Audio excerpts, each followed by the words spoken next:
ES Audio. Hello, I'm Mark Blunden and this is the Evening Standard's Tech and Science Daily. Coming up, AI mass destruction fears and human rights concerns. But first, And we have touchdown! NASA has successfully landed the largest asteroid sample ever collected back on Earth for much anticipated analysis.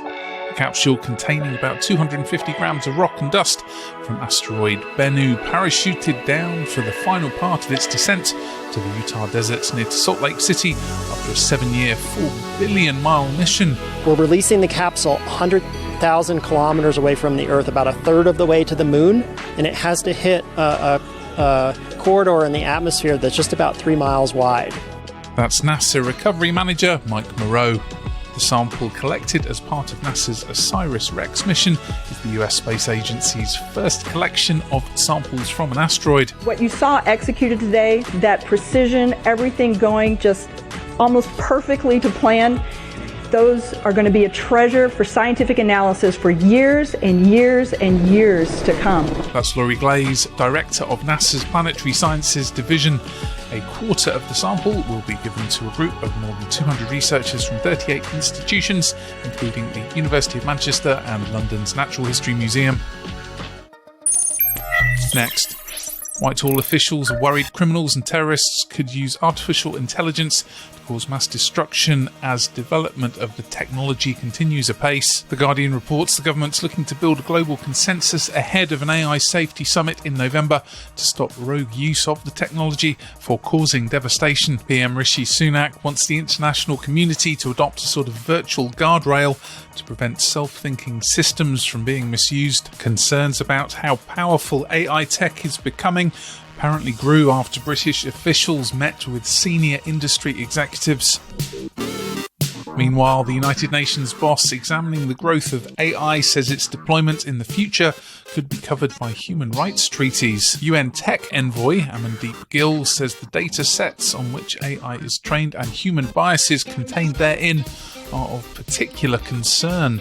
If that leads to the exclusion of a certain community or the violation of the rights of certain people, then governments have an obligation under the treaties that they have signed at the UN to prevent that. And he went on to describe how member states using AI could be policed in the future.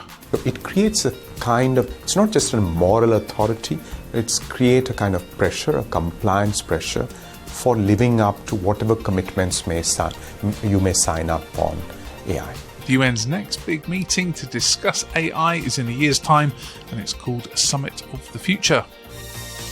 Now, a study led by Oxford University investigating the long-term impacts of COVID-19 has found nearly a third of patients admitted to hospital with the virus had abnormalities in multiple organs 5 months after infection. MRI scans of patients showed more abnormal findings involving the lungs, brain and kidneys compared to a group of people who had not been infected with the virus. According to the findings, abnormalities in the lungs were significantly higher, in fact almost 14 times higher, among patients discharged from hospital for COVID, while abnormal findings involving the brain and kidneys were 3 and 2 times higher respectively.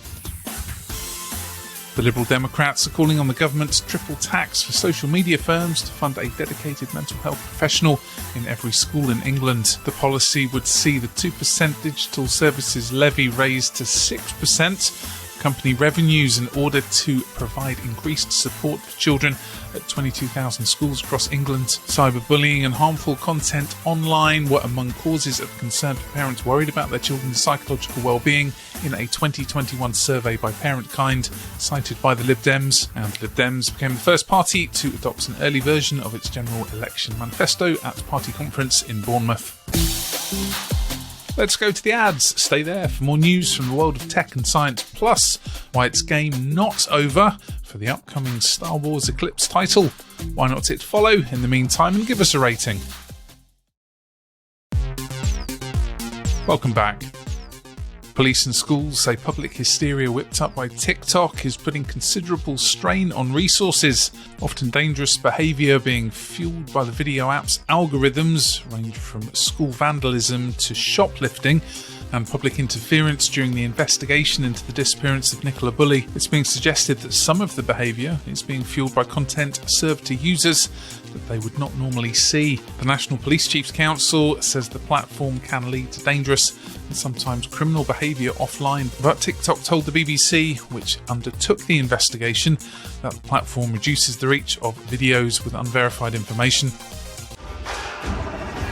Now, it's going to be a case of game not over for players of the upcoming Star Wars Eclipse title, as its storyline keeps ticking over in the background, whatever happens to players. Eclipse is set in the franchise's High Republic era, golden age of the Jedi, hundreds of years before Anakin Skywalker and Han Solo. Developers Quantum Dream tell IGN there's no game over, anyone can die, anything can happen, but the story just carries on.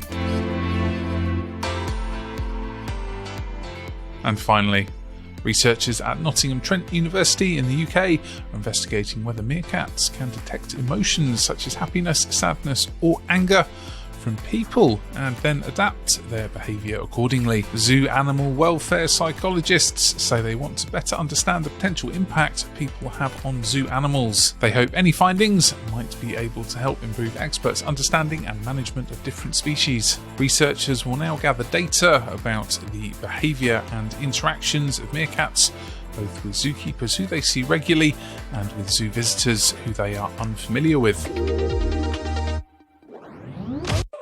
You're up to date. Come back at 4 p.m. for the Leader podcast for the latest news, interviews and analysis from the Evening Standard here in London, and we'll be back on Tuesday at 1 p.m. See you then.